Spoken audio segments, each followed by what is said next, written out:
Hello again. You can't get away from me no matter how hard you try. Today we're going to be talking a little bit about Chaucer's Canterbury Tales. And for those of you in Western culture, I want you to remember the dates for Chaucer's life, 1340 to 1400 AD, as marking when the Middle Ages are drawing to an end. Because in Canterbury Tales you can see the first glimmerings of what's going to become the Renaissance. While Canterbury Tales is thoroughly medieval, the fact is nobody went to bed one night in the Middle Ages and woke up the next morning in the Renaissance. We divide history into ages, but there's not a hard and fast line between them. Rather, they kind of shade off gradually one to the other. You've got a couple of things from Canterbury Tales in both Western culture and world lit. You have the general prologue, which introduces us to a cast of characters who are traveling together on pilgrimage to the shrine of St. Thomas of Becket, the most popular of the English saints, who was an archbishop of Canterbury, the highest church official in the Church of England, reportedly murdered at the altar on orders of the king. And as they're traveling to entertain themselves, they tell stories. And this is a common feature of medieval and Renaissance story collections. You have one big story and then a bunch of little stories that are told by the characters in the big story. You see it in the 1001 Nights, you see it in Boccaccio's Decameron, you see it here. First thing about the prologue, I want to read for you the first few lines of the prologue in the original, what's called Middle English. This is English as it was spoken about 1400. See, language, like everything else in human culture, changes over time. Wander April with his shorest sochte, the droogte of March hath perished into the rote, and bather every vein in switch liqueur, of which virtue and general is the floor. One zephyr seek with his sweet breath in spirit hath, in every halt and heath the tender cropis, and the younger son hath in the ram his halve course ironna, and smalle fowles maken melodie, they slepen al the nicht with open ear. So pricketh him natura in her courages.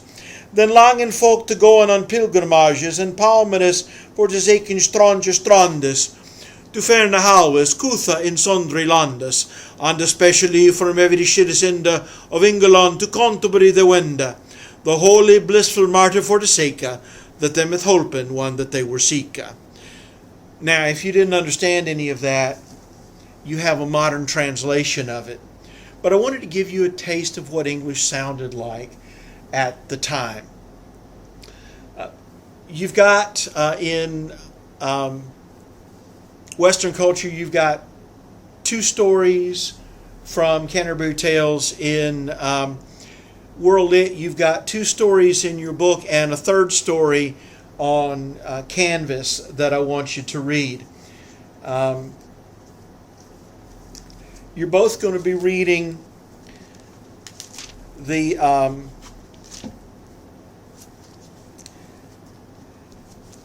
Miller's Tale, which is an example of what's called a fabliau. Fabliau was a humorous story, very down to earth. You know, as the Middle Ages are drawing to an end, the middle class, the merchants, the shopkeepers, are growing in importance because the cities are growing in importance. Remember the video we had on feudalism? Okay. Middle class wasn't interested in this courtly love stuff. For them, they're down to earth, bottom line people. Love is love making. So the fabliau is a little dirty, not very flattering in its view of women, and very much down to earth.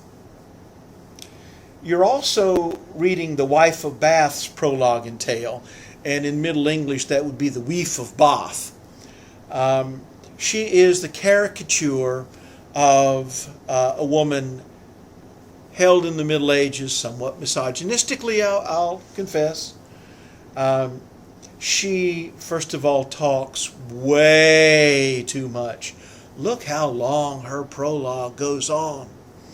And as she's kind of like, in fact, she's based on the woman at the well in the New Testament. She's had 5 husbands, and now she's living with another man. She is perpetually horny, conniving, underhanded, sneaky. In her physical description, she's described as being gap-toothed, has a gap between her upper teeth. And in the Middle Ages, that was seen as a sign that a woman was, let's say, particularly skilled at performing a certain activity of a sexual nature. Yes, they had oral sex.